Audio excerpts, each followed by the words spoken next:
Assalamu alaikum wa rahmatullahi wa barakatuh. Урматтуу көрөрмандар, бүгүн сиздер менен суроолоруңуздарга жооп берем рубрикасы. Бүгүн мен сиздерге адаттагыдай эле өзүңүздөрдөн келген кайсыдыр бир олуттуу жана маанилүү суроого жооп берүүгө аракет кылам иншаллах. Мага Мамбеталы Алымкулов төмөндөгүдөй бир суроо менен кайрылып тур. Ассаламу алейкум устаз. Алейкум ассалам. Бактылуулук деген эмне? Биз канткенде бактылуу болобуз. Кеңешиңизди берип коесузбу?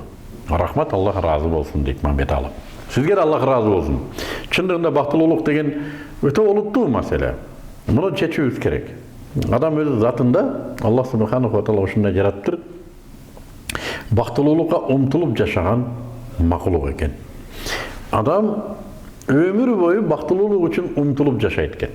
Ар бир көз ирмеминде, ар бир дем алган напасында бактылуулук үчүн жашайт экен. Бирок муну бардыгы эле бактылуулук үчүн жашап атам деп ойлобойт экен.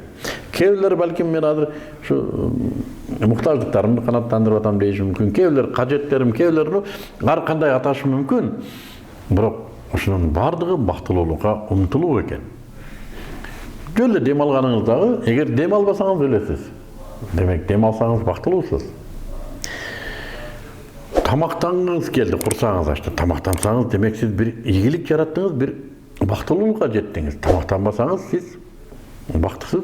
Мындай айтканда, сизде комфорт жок, жайлуулук жок, тынчыбайсыз, санаңыз тынч эмес. Ушундай эле ар бир көз ирмем биздин өзүбүздүн денебиз талап кылган муктаждыктарды канааттандыруу натыйжасы бактылуулук. Бирок мына ушул бактылуулук акыйкаттагы бактылуулукпу? Же бизге азыр бир ийгилик болуп көрүнгөнү менен акыйкатта бактысыздыкпы? Бул экинчи маселе. Бирок адам өмүр бою бактылуулукту самап жашайт экен жана бактылуулукту ар бир көз ирмемде тапса болоорун ойлонбойт экен, кандайдыр бир глобалдык бир абал деп эсептейт экен. Ал глобалдык абалдагы бактылуулук бул акыреттеги бактылуулук. Бул бейиш, бул түбөлүк жыргал маселеси. Эч кам кайгы жок маселеси. Ал муногу жашоо эмес. Балким ушул жашоого окшогон нерселер бардыр, бирок тамак аш балким ушул жашоодо көргөн нерселер бардыр, бирок ал такыр башка. Адам аны элестете албайт. Адам өзүнүн көргөнүн гана элестетет. Укканын гана элестетет. Билгенин гана элестетет. Эч ким бейишти биздин пайгамбарыбыздан башка көргөн эмес. Пайгамбарлардан башка эч ким көргөн эмес бейишти.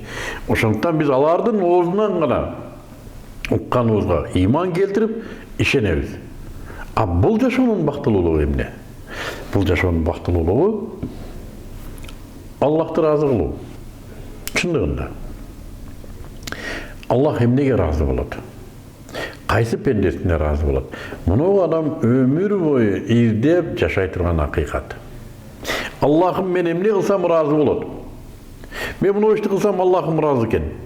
Эми муну ишти кылайын, эми муну ишти кылайын деп Аллахынын ыраазылыгы үчүн жашоо бул милдет. Аллах субханаху ва таала ушуну милдет кылды. Тагырыктан демек бактылуу болууну милдет кылды пендесине. Эгерде жөн эле оокаттын адалын жесеңиз Аллах ыраазы, сиз бактылуусуз. Эгерде үйүңүздө Аллах талап кылгандай балдарды тарбияласаңыз, сиз бактылуусуз. Аллах буга ыраазы болду. Эки дүйнө бактылуулук деген ошо.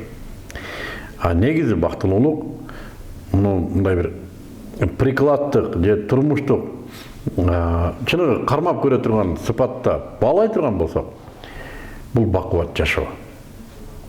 Бактылуулук бакубат жашоо. Адам болуп, мына ушу эненин жатынында Аллах субханаху ва таала ким канча жашайт ушуну белгилеген. Мына ушул ким канча жашаганын белгилеген мөөнөт ажал деп эсептелет. Ушу ажал жеткенге чейин бакубат жашоо бул бактылуулук.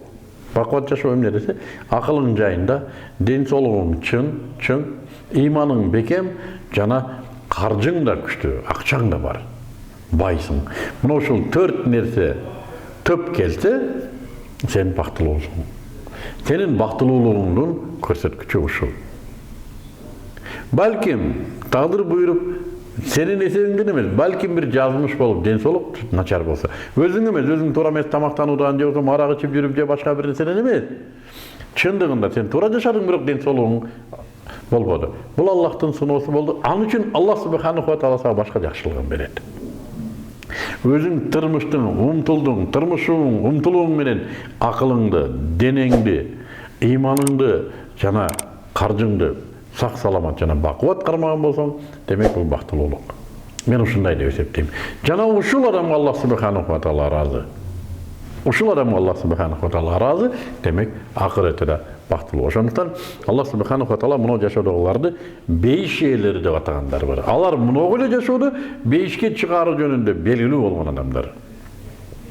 Жашоо образынан, кылган иштеринен, жашоо максаттарынан билинип турат адамдын бактылуулугу. Мен да урматтуу Мамбеталы сизге ошону кеңеш кылам. Берген сурооңуз үчүн Аллах ыраазы болсун. Мына суроолордун жообу кимге жаккан болсо, башкаларга да бөлүшүп коюңдар. Кимдерде ушундай олуттуу суроолор болсо, бизге кайрылыңыздар. Иншаллах, Аллах насип этсе, туура жооп бергенге аракет кылабыз. Assalamu alaikum.